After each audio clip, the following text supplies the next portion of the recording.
Hello, hello. Are you hearing me? Yes, I'm hearing you. Yeah, man. Good night. How are you? I'm good. I'm good. How are you?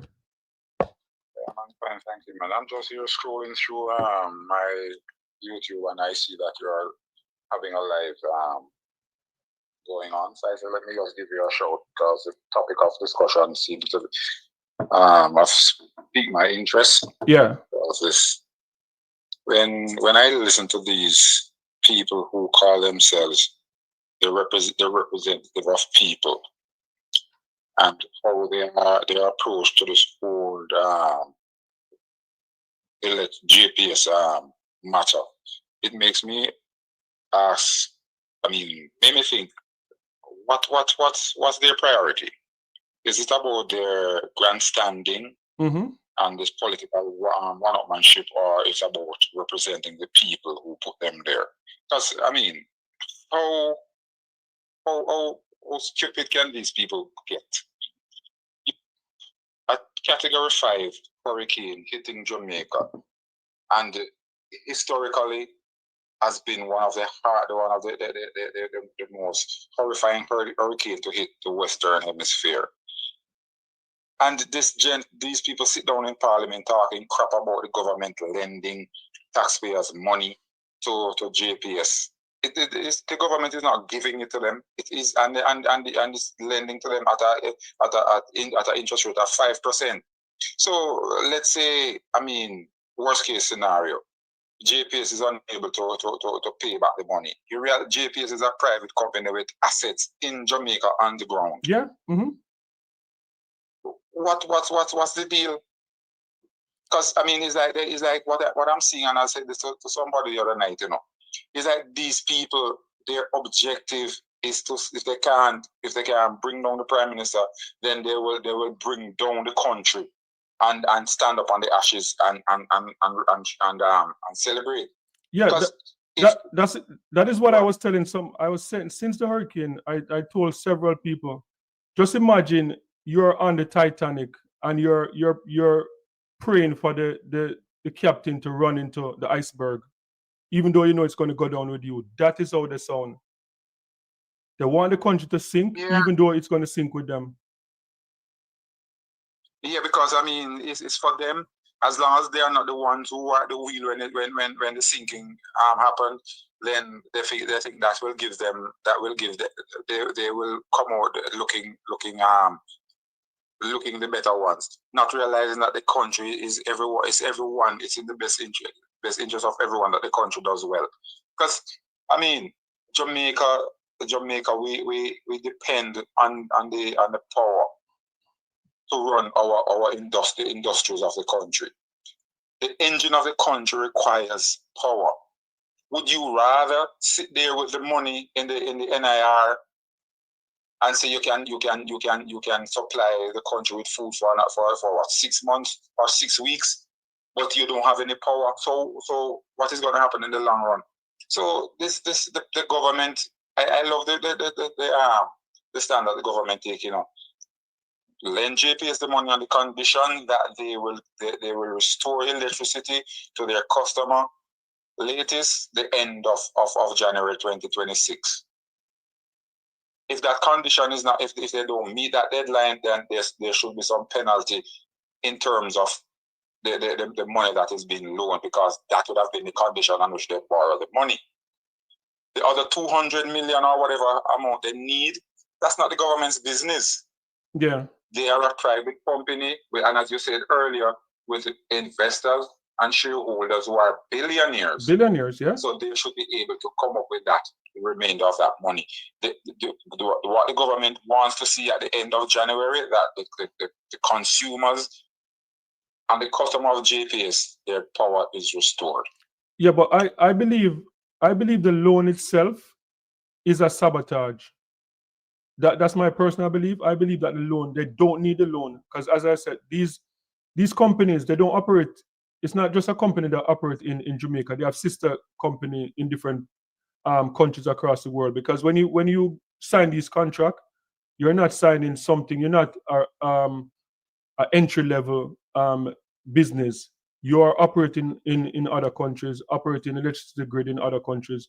So you have the experience. The Jamaican government is not just going to hand over the management of Jamaica Electricity to a company that enter in the business. So I'm sure if you research them, they're operating in several different countries. They have the money, but I believe that this was a sabotage in terms of like give the government an ultimatum, because when Daryl Voss came out and said this 150 million US dollars, it's either that or a 8 to 15 years extension. I knew it.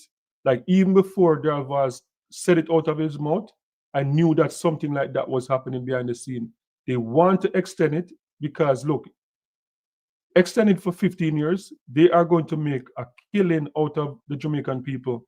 If Jamaican people thought they saw a high electricity bill yet, 15 more years of this company, like couldn't survive it. So when you see like Dayton Campbell, as I said, in one of the worst hit parish in Jamaica, if I'm anywhere from that parish, because I'm talking to someone I spoke to someone from Westmoreland, and they said like 80%, 80 to 90% of the poles, when they're driving, they're just on the ground.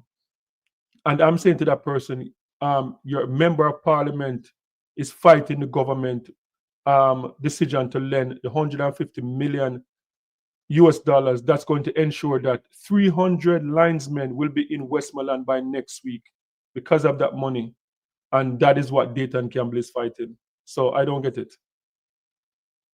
And to add to that too, and as they said, it's either the 150 million or an extension of 15 years contract.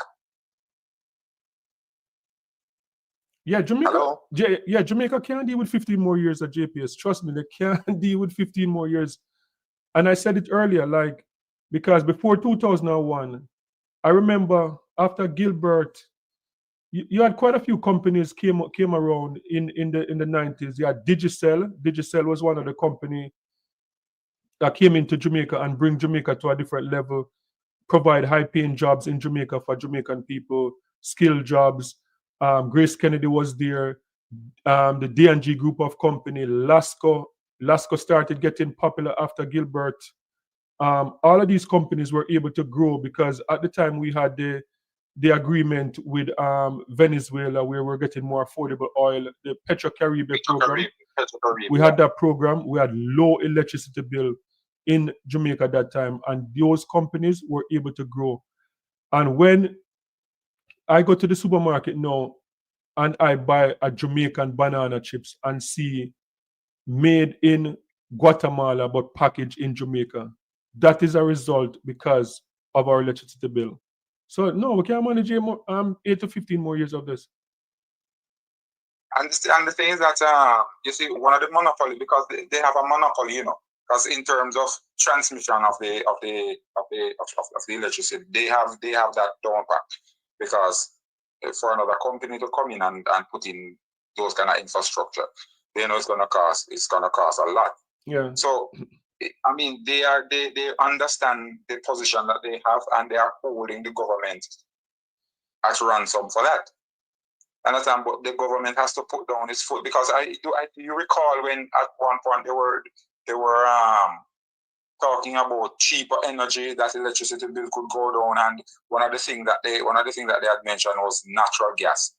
Mm-hmm. And we see the natural gas come online, but we don't see any reduction in the cost of the electricity. Yeah.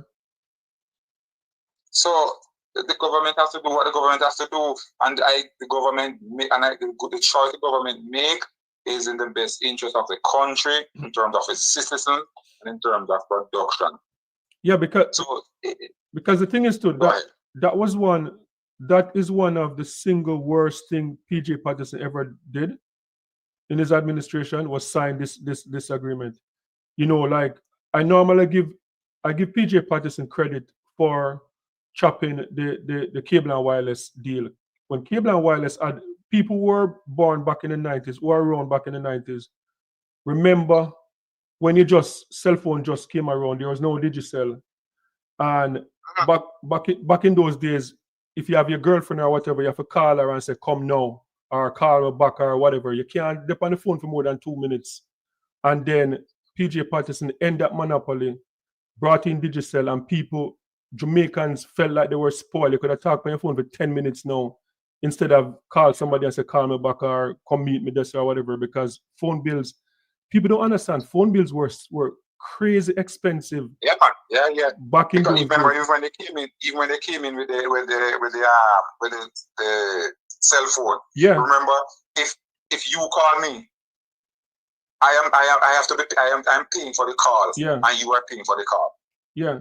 So that was one of the things that PJ did that I gave him praise for, like ending the cable and wireless monopoly, because they made a killing out of the entire Caribbean. And when Digicel came in and leveled the playing field, and that is what competition do, right? Competition give you a cheaper thing, but now he went and signed this monopoly with this private owned company, and since then Jamaicans are suffering with less to bill. But you would understand why the PMP, I think, would be more sympathetic to JPS, because it was them who gave them this power over the Jamaican people. Yeah, but politically, that's why I said that I feel like I don't think the PMP party that we're seeing now, I don't believe that this is a PMP party. Like Michael Manley probably has spinning on name grave like 10 times right now. This is not, because one thing, nobody can say Michael Manley didn't care about people. Michael Manley care about the poor people. Michael Manley care about women. Michael Manley care about a lot of the stuff that Michael Manley did, like implementation of minimum wage, Michael Manley maternity leave, NHT. A lot of those stuff that Michael Manley did was to benefit and to elevate people out of poverty. The Bastard Act, family court, a lot of those things that Michael Manley did. This is not the Michael Manley PMP. This is a different level of beast. They don't care about people. They don't care about people, because you cannot be fighting. You cannot be sitting down like you see Dayton Campbell now sitting down. You just look stupid, like pushing back on this. And let me tell you something. I thought about this, and this is my conclusion.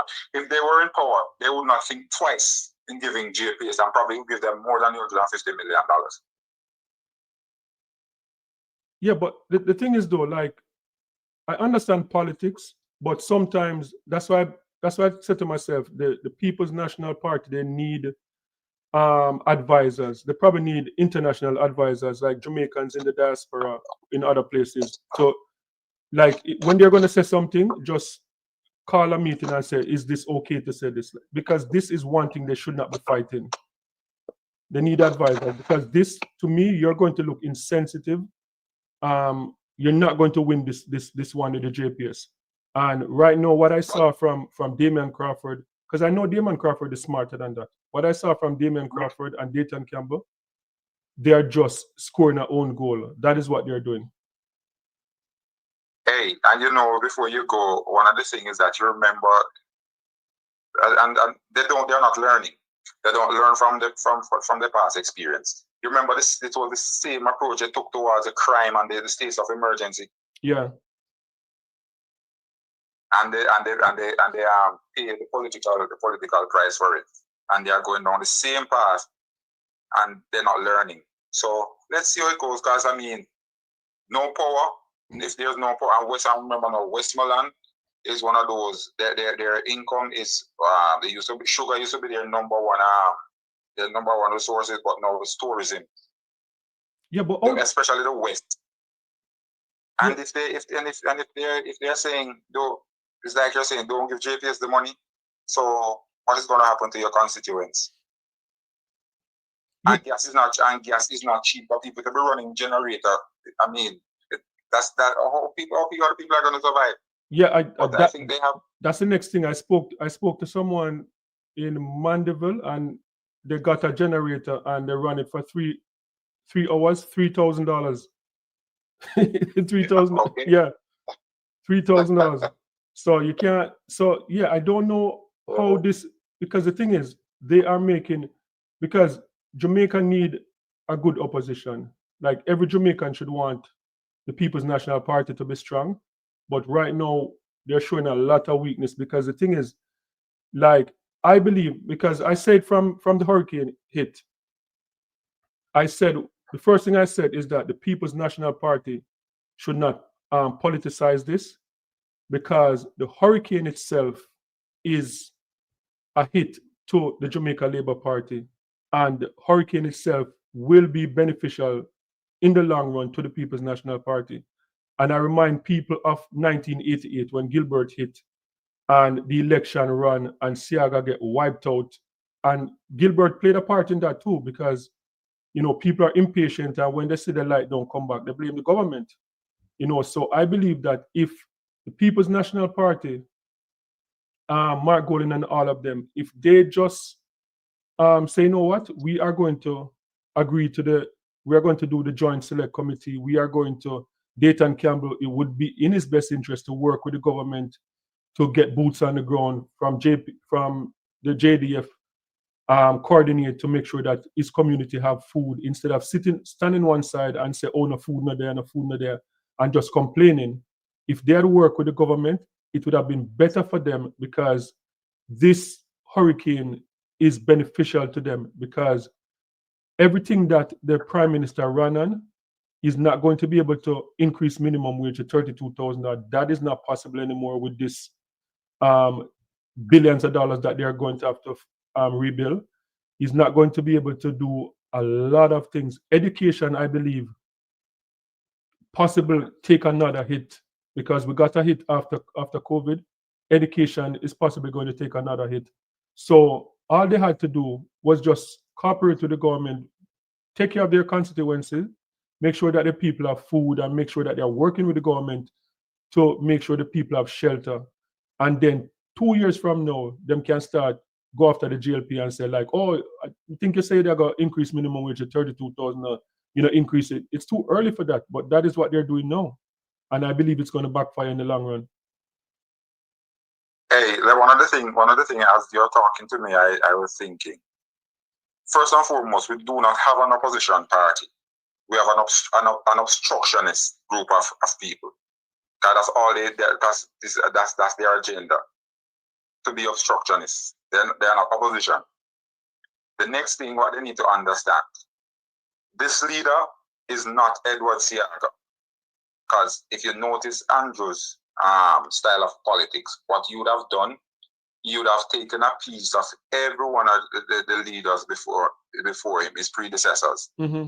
And from that, he designed a way in which he's going to lead this country.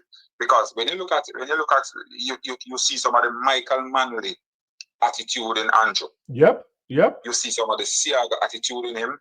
You see some of the PJ attitude in him. You see some of the Portia attitude in him. You see some of the Bruce attitude in him. So this man is an astute politician. I'm happy. Yes, he's going to take that. Go ahead. Yeah, I'm happy you point that out because one thing people don't realize, and I believe that, I think he's probably going to go down as the greatest prime minister. And I believe what you said is the perfect example, and that will contribute to if he goes down as the greatest prime minister. Probably in the Caribbean, probably I think the only person would be in front of him now is Eric Williams, Trinidad and Tobago. But I think he could go down as a great, because one example, JUTC, like I guarantee you, because I knew Siaga personally. Siaga was one of the few politicians that I knew like very close. Edward Siaga would not be doing what Andrew Onis is doing now. When you look at JUTC, and you see now they have like a luxury bus running from Kingston to Mandeville with air conditioning and TV and free Wi-Fi and stuff like that. JUTC is a PJ Patterson legacy. In the Jamaica that I was growing up in the 80s and the 90s, I'm used to the JLP start something and the PMP come in and them just garbage it. The PMP do something and when the JLP come in, they just garbage it. But what we're seeing this prime minister do with JUTC, with NHT, JUTC, PJ Patterson legacy, NHT, Michael Manley legacy, and he's continuing them and strengthening them. Yes. Yeah. So he's smart. Even you notice in the social the program was giving houses to people. Yeah. I mean, what else could you can just imagine how many of those families who didn't have to go to shelter because they had a solid concrete structure to live in. So let them stay there and play a role. Because Andrew is doing what Andrew has to do. You notice when Mark came into the parliament and says you need to form a joint committee so that in order to move forward, he did not resist it. He went ahead and he did it as the leader. Because he did not have to do it, But as the leader, he's saying, look here is the olive branch. Let us do this for the country. Not for party, but for the country. And then what we see happen, you hear, no, they're not going to do it because X, Y, and Z and all of that. And then no, so everything the government put forward, they don't oppose, but they obstruct. Yeah, because the thing too, like even okay, so even all the misinformation that came out earlier about people not getting food and people and the artists them are doing more than people. And I'm sitting down, I'm like, I'm not a journalist. I'm not thing. And when I see someone like Damon Crawford that I have a lot of respect for, and Damon Crawford in Parliament saying that the Jamaican people are not getting enough help from the government because we see it on social media. And I'm like, really, Damon? You are going to look at social media to get your information? When, because the thing is, what people don't understand, when you try to bring down the government and say the government is not doing anything, those 2,500 JDF workers who are working 12-hour, 16-hour shift in some of the worst areas, when they go home and they hear people that, oh, no food, no drop off at Westmoreland, no food, no there, Black River, no food, no there, so, like, they're the ones that out there doing the work. They're the hands and feet of the government, right? Of course. But also, so we're supposed to have an opposition, right? So what we see after the hurricane, opposition decide that they are going to have their own relief website. Does anybody know what are the donations, how much money has they collected, and where is that money going? That shouldn't even be allowed to, because right after the election, you can easily accuse them of using that money to pay down their debt. Exactly. You can easily accuse them of that. Where is the Integrity Commission? I don't hear anything coming from the Integrity Commission. Where are the civil groups in Jamaica? Nothing coming from them. No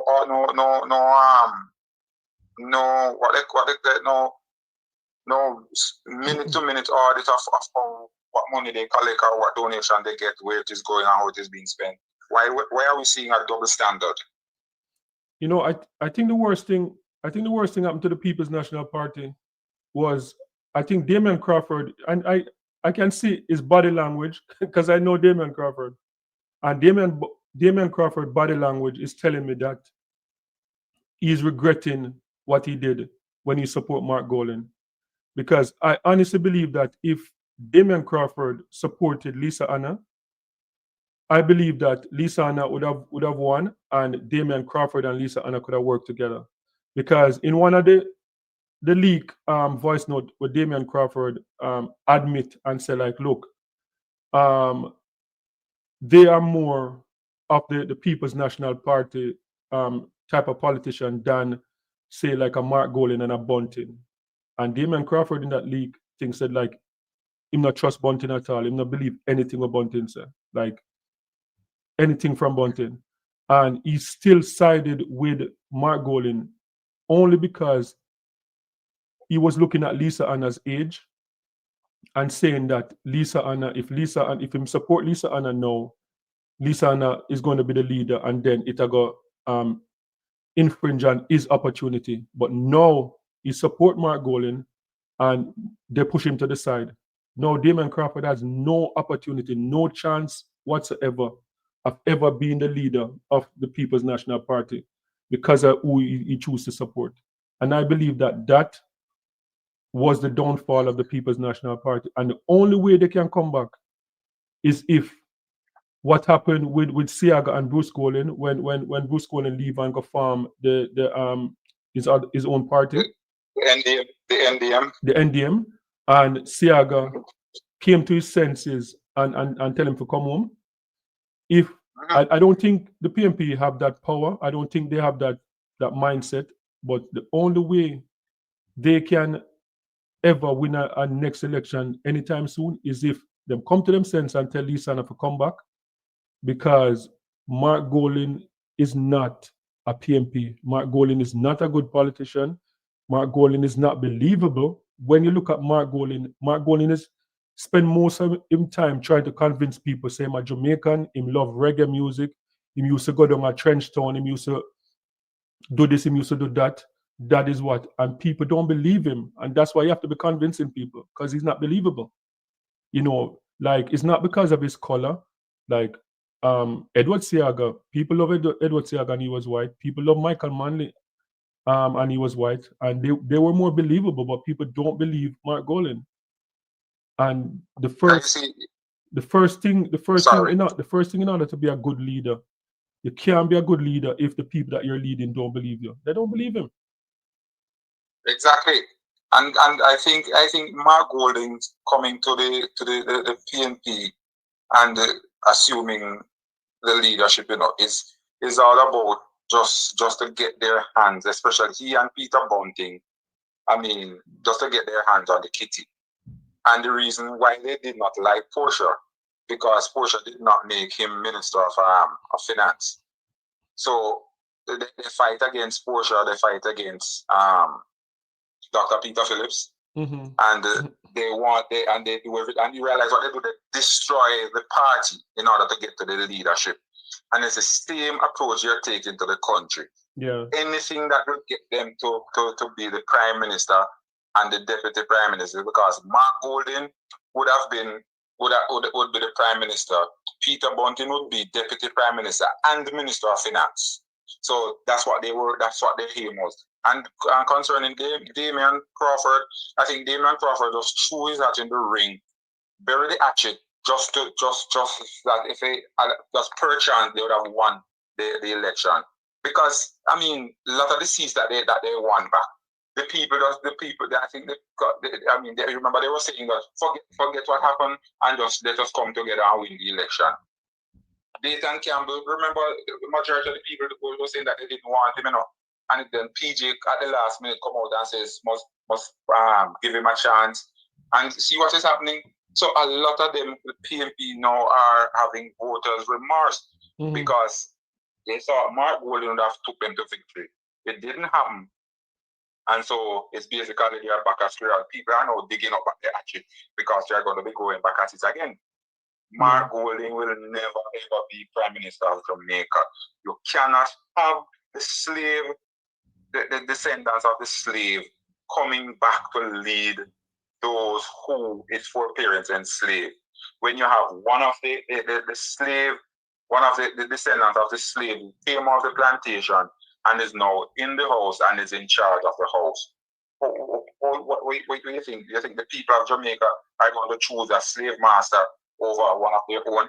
No. And the thing is that with this Prime Minister, he has the Jamaican people's interest at heart. No. Yeah, I wouldn't even go as far as that. I just don't think he's believable. I just don't think Mark Golding is believable. He doesn't have anything that.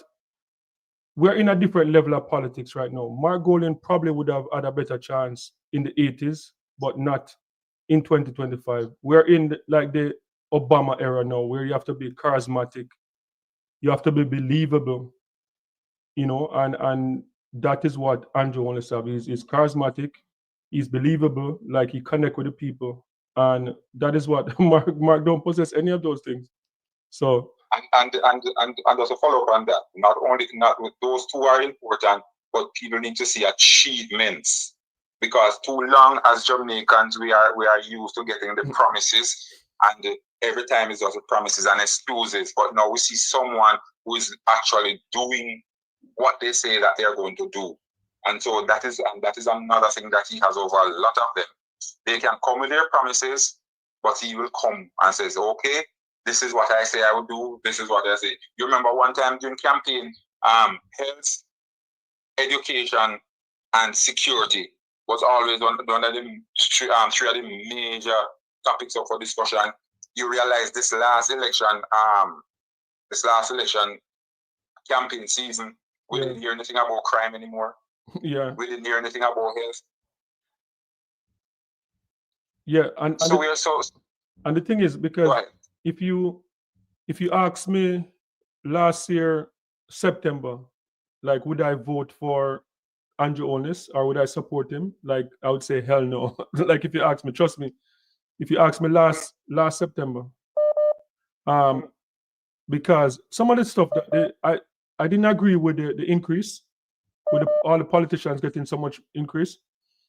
I didn't agree with that. The integrity commission thing was kind of a lot last year. But then this year, what changed my mind this year, because I remember about 20 years ago when I left Jamaica and I went to live in Bermuda, and I saw Bermuda was a small, tiny island, didn't have any natural resources, but they were top 5 richest country in the world.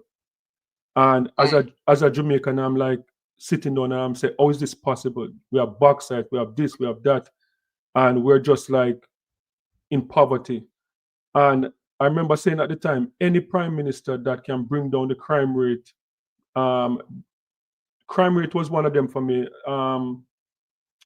Unemployment rate, if you can bring down the crime rate, the unemployment rate, and if you can fix the broken system, because Jamaica still is one of the few countries in the world that have a 50% informal sector. Jamaica and Zimbabwe, Haiti, 50%. So 50% of Jamaicans are not paying tax. A lot of the people that you see are devastated by the hurricane and the government is going to help them. A lot of those people don't pay like income tax and all of those type of things. And that's why Edward Seaga brought in the sales tax at the time, because if they didn't bring in the sales tax, the country would crash, because half of Jamaica don't pay income tax and stuff like So when I saw that the prime minister did both of those two things, I'm like, yeah, you have to give him credit. You know, you have to give him credit. Hey, and this may take us down another path regarding you're making the comparison between a Bermuda and a Jamaica. But do you realize, you see, because where I'm talking to you now, and I'm now residing in Turks and Caicos, which is a British overseas territory. Yeah, I know. And the currency here is they use the US dollars, right? So Bermuda, Bermuda also use the US? Their dollar is tied into the US. They have their own currency, but it's tied in. Right, and then the other one that is closest to us would have been the Cayman Islands, which its currency is higher than the United States dollars. The reason why I made mention of these three countries, if you notice, the population small, still a British overseas territory, which gives them an advantage. If you notice, I use these two countries all the time, a Guyana and a Jamaica, former British colonies. But there's something I noticed. The Guyanese dollars right now is running like about 200 plus for one US. The Jamaican dollar is on its way there. But what these two countries what they have in common is that they have a lot of natural resources. And I keep asking myself, why is it that these countries have natural resources that could put those countries into first world status, yet their dollar is so weak? And the only conclusion I come to is that this is how they take advantage of these countries. You depreciate their dollars so that their natural resources, you get it for penny on the dollar. And then what you do when you send back the value added product to them, it is going to cost them 3 or 4 times the amount that you pay for their natural resources. So this is this disadvantage that the countries have because the natural resources is not benefiting the people, Yeah. but it is benefit those who come in and take your resources and then go add value to it, and they maintain their first world status and their high standard of living. Yeah.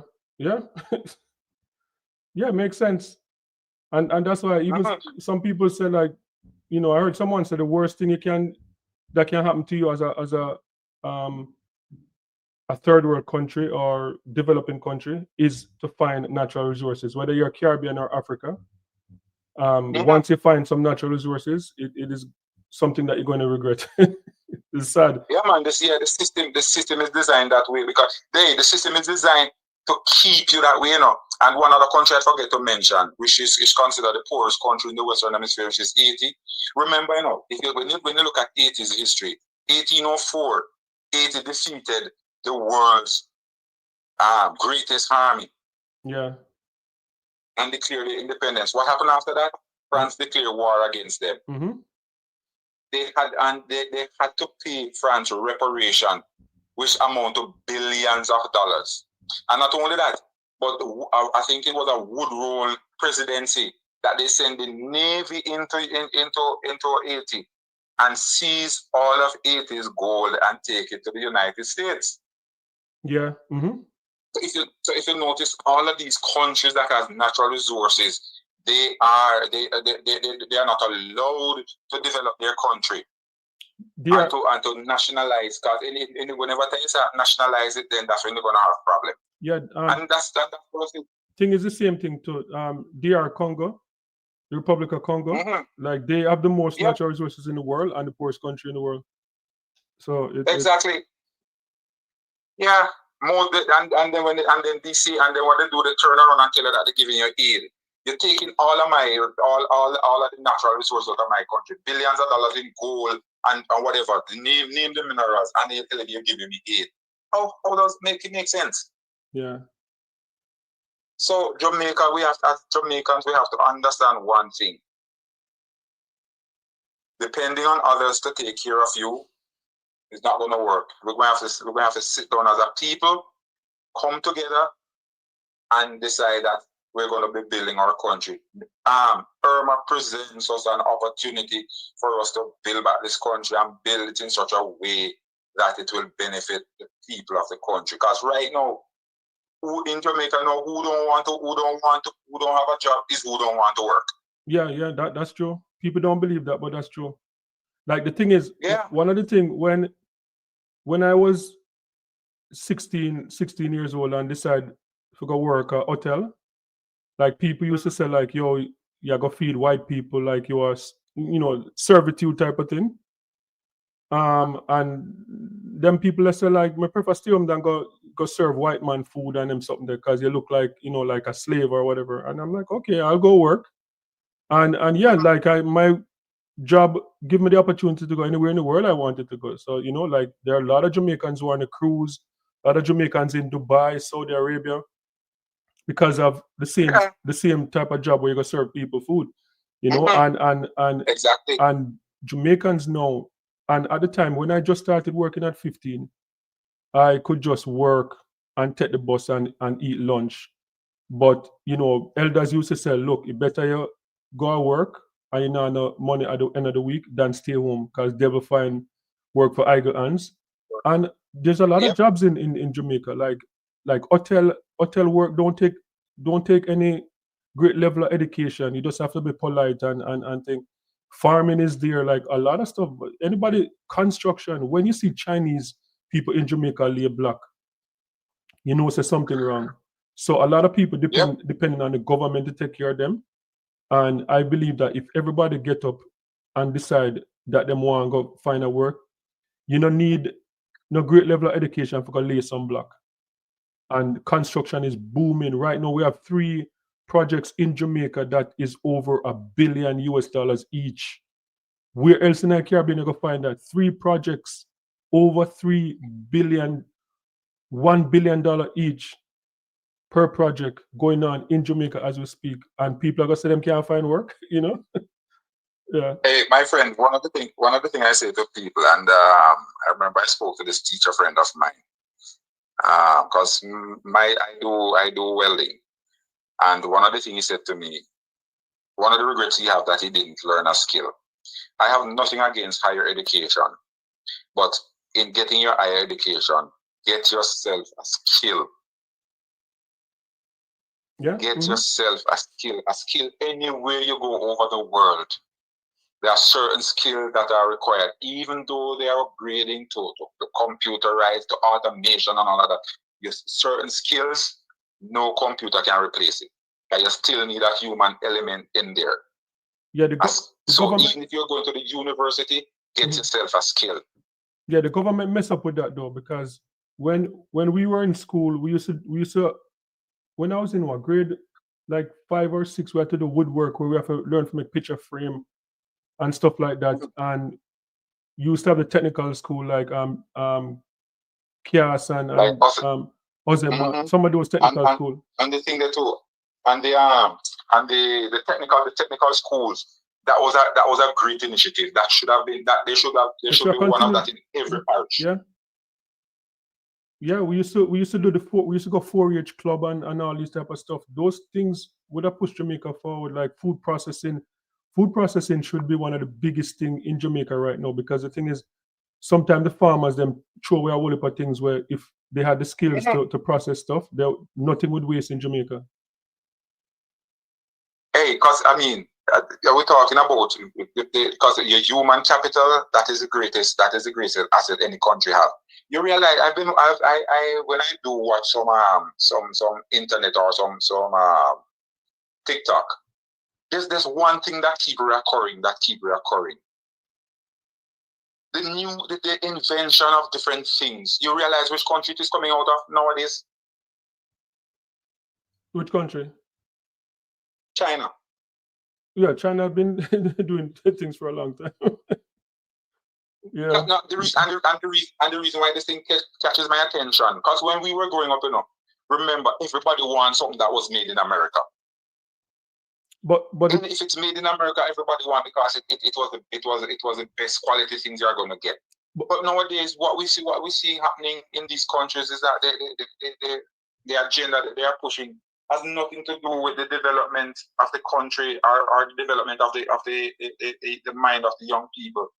And yeah, I'm saying this, and because take for example Jamaica. Remember back in the 80s with the free zone and all of that. yeah, Most of these things, when they left Jamaica, where they went. yeah, America. Hmm. Yeah, because remember the American companies to send the products down there to be made, and then they were stamped and sent back to the United States. Yeah, but then we decided that we don't want any free zone anymore, and so they are shipped out. And I think at one point they went to the DR, and then from the DR, I think to Mexico, and then from Mexico to China. yeah, And you see what's happening, what has happened to the world today. Everything you take up and you look at it, it says made in China. yeah. Because I used to live Made close. in China. I used to live close to Free Zone. I used to live in the 3 Mile area, and Free Zone probably had about over 100,000 people working at Free Zone. When the shift let over, when the shift let over Free Zone is like, like a country. Um, but one of the thing with, because what people don't understand is it's the whole capitalism thing too caused that, because a lot of those companies, they went for cheaper jobs in China, because a lot of the everything that you saw in that was in Free Zone, they made the stuff there and then they sent it to America and put made in America on it. But it was made in Free Zone. Like Augustone, we used to have, Augustone, we used to have a glass factory, plastic factory. So everything that you saw made in the dollar store, making in the dollar store, they used to make that in Augustone, back in the 70s and the 80s. So Jamaica lose a lot of those jobs to China. And one of the thing with Free Zone too, we used to see, like, people used to go to Free Zone maga and come out fat. Like a man who put on five jeans and come out on that. So yes, we help mash up Free Zone Hey, and man, mash up Jamaica.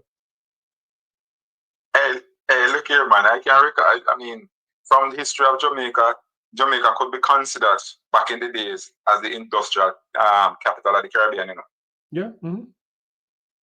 Yeah, because Jamaica, everything used to be manufactured in Jamaica. Steel, glass, salt, steel. Well, look, I mean, name it, and Jamaica made, and it was made in Jamaica.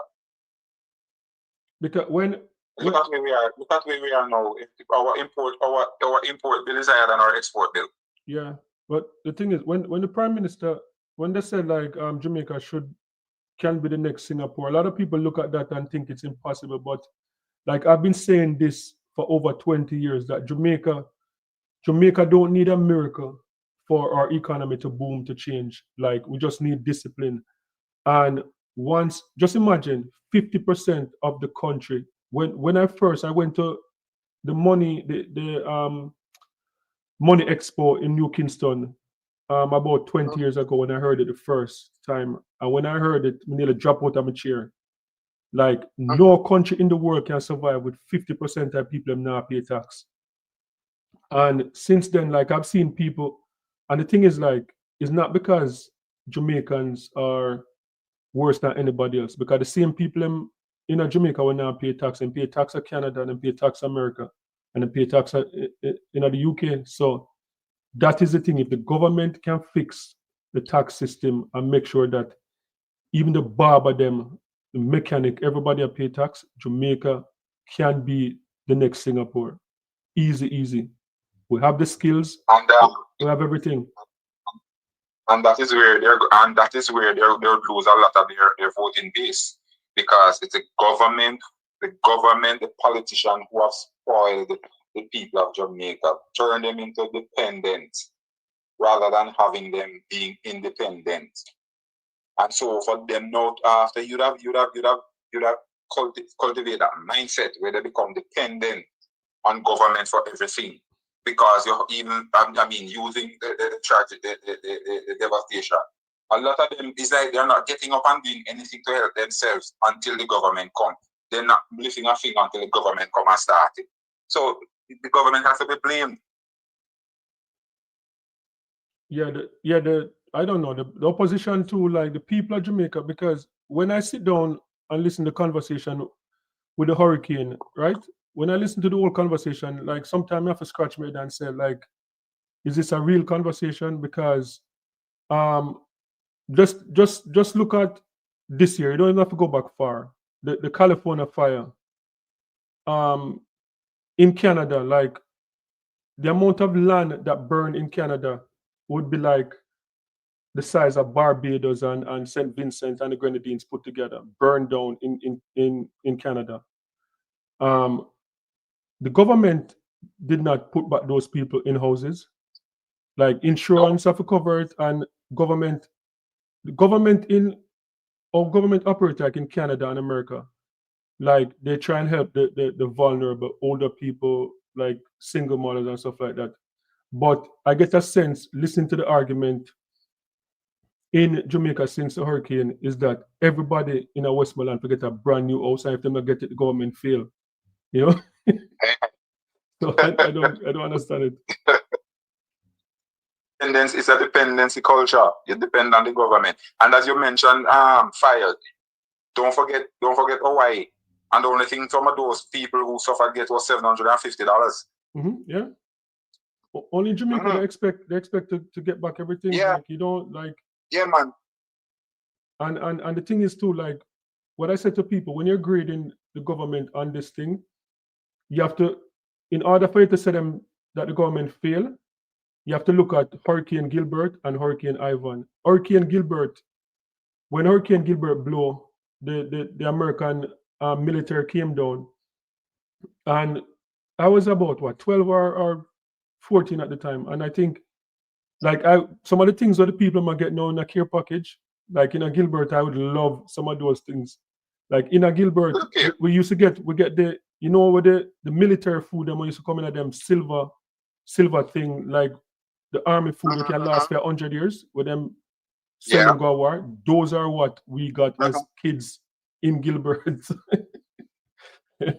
and throw bleach in our water and drink it. Now see people that get bottled water and people that get And like, and they're saying the government is failing still. I'm like, really? I don't know. Because of the culture that we cultivated, this dependency culture and government. So government did not go to hospital to deliver. Government never deliver a child at the hospital, and they write the government name on the birth certificate. But anything happen, it's government. Everything government. Government is not our parents. Yeah. And until you see, and the thing is that because the politics in Jamaica is built on this kind of a mentality, it is hard for them to try and to remedy the situation. Because if they try it, then they won't be in power, and then Yeah. and they love to be in power, so they are going to perpetuate it. Yeah, I think Jamaicans, even though I see there's a difference, there's a change. I wouldn't say that there's not a change, there's a change. But I believe that we need more of a change that people are more educated about. Because in Jamaica, the way I see it, we're voting for like color. It's not like in America where when you vote in America, you think about a lot of stuff. You think about abortion, you think about abortion rights, you think about LGBTQ education. If your child is going to think, you think about gun rights, you think about this, you think about a million different stuff. When you're voting in Jamaica, you just I think if you're born PMP, you're born JLP. I think about the policy. Hey, and another thing. I mean, another thing that we're talking about in terms of the human development, human resource, and even this prime minister. Take a leaf out of Michael Manley's book. Michael Manley had the youth service. What Andrew has come up with. Make hard for free that people can go and get certified. Mm-hmm. You can become a certified skilled person. So, especially young people have no excuse as to why they are not skilled. Because I mean, look here. What as you said, those 3 projects that is going on in Jamaica, each of them are like $1 billion US. You know how much million Jamaican dollar that is? And these people are sitting down and allowing others to come and benefit. Yeah. Come on, man. And people don't. Yeah, man. The thing with people don't like constructive criticism because, like, every time I talk, like, people say like, "Oh, you're a Labour or whatever," and I'm like, I've never voted for a Labour government. I've only voted for PJ Patterson, and one of the vote them I regret it. but no, you have to trust me. Like I keep saying to people, you have to love your country more than how you hate the government. And if a lot of the people on YouTube and on social media that's criticizing the government, if I don't have a problem if you criticize the government today and then tomorrow you're talking about, you know what? We're in December now and we are about to experience something that we have not experienced in 40 years. The crime rate is at a low. Like 400 less people are going to lose their life in 2025. And I believe that you can't be a Jamaican, you can't love Jamaica if you criticize the prime minister about everything else, but you don't have the decency to point out that 400 less Jamaicans are going to lose their life in 2025. That is just common decency as a Jamaican. My friend, look here. We're living in a time and an age where, if you notice, good is being called evil and evil is being called good. And for some people, they would rather have, and especially those on social media, they would rather to be on social media, bigging up the crime rate and the number of our Jamaicans who have lost their lives, rather than celebrating the fact that a lot of Jamaicans will be spending Christmas with their family alive and well. So it's certain things are just not surprising. Yeah. And when some people when they are just negative, when some people are just negative and they only can operate on negative, then it's gonna be hard to get them to see the positive. And the next thing, if it is not their party doing it, then no matter what, even if the other party find cure for cancer tomorrow, if it's not their party that find it, to them, there's no cure. Yeah, And that's just how some people are. yeah, and that is sad because, like as I said, like I've always said it for years, Jamaica, people say Jamaica have this problem, that problem. I say Jamaica, the only problem I see Jamaica have is the crime. Because like I know, like I've talked to probably about 20, 25 people in the last 2 to 3 years. I know a friend that went to Florida. Just imagine you're Jamaican and you're gone to Florida to retire. And when I say like why Florida, because Jamaica too the crime. I know people. I know people in Ghana. People gone to Ghana to retire. People gone to in a couple of African countries. A lot of Jamaicans are going to Africa to retire now. Jamaicans that work in Canada and America. Zimbabwe, I know quite a few Jamaicans in Zimbabwe, Jamaicans in Ethiopia, in Ghana, even some of the other Spanish-speaking country, not Puerto Rico, couple of those other countries. Dominican Republic? Not Dominican Republic. Not Dominican No, not Dominican, because Dominican Republic is bad too. There's a lot of violence in Dominican Republic too. But yeah, quite a few of the Spanish countries in Latin America, I see Jamaicans who don't even speak Spanish can retire because they say they don't want to go back to Jamaica because of the crime. So if Jamaica, like, trust me, like there are more millionaire Jamaicans outside in a US dollar me talk outside of Jamaica than inside Jamaica. And if all of the millionaire they go back, yeah, that's all I need. That been for the economy. But you remember back in the 1980s when you had this rush of British people coming back to Jamaica to live, return residents. Yeah. That was still going on up until the other day. Like every time I go to Mandeville, I wonder for Jamaica with it. Like I see the big house in Mandeville, I see people out. Like because the thing is, okay, so like back in the 80s and the 2000s or 90s or whatever, like we grew up at Kingston and normally in them days there, you grow up at Kingston, you think Kingston are foreign. And I remember the first time I go Mandeville, I see people use remote to open gates. Yeah. So we never seen something at Kingston yet. So yeah, but man, the standard of living in Jamaica, man, at one point, and especially back in the 80s or coming over into the early 90s, Jamaica was a place to be. And then again, back then, you remember a lot of Jamaican owned businesses and banks and all of them stuff, allowing Jamaican access to capital to do business and all of them stuff. I mean, look here. Sometimes when I look back at my country, man, it grieves my heart. But Jamaica is still a beautiful place, still a beautiful country. The people, I mean, with foreigners, Jamaicans are kind to foreigners, especially when it comes to the tourists. Because regardless of how you hear the crime going on, it's hard to hear that a tourist is involved in any robbery or anything like that. Yeah. So Jamaican people are still loving and caring people. And let me tell you something what I realize. Because where I am right now, it's a very small country and live on an island. The Jamaicans that you come here and you meet, more than likely if you're in Jamaica, you would not meet them. But when you meet them, it's like these people you would have known them from birth, and you and them would have lived in the same community. That's the kind of feeling you get when you're here outside of Jamaica. And sometimes you ask, so why we can't be like this when we're in our own country? But one thing too, like I tell people, like I didn't realize that I was Jamaican until I left Jamaica.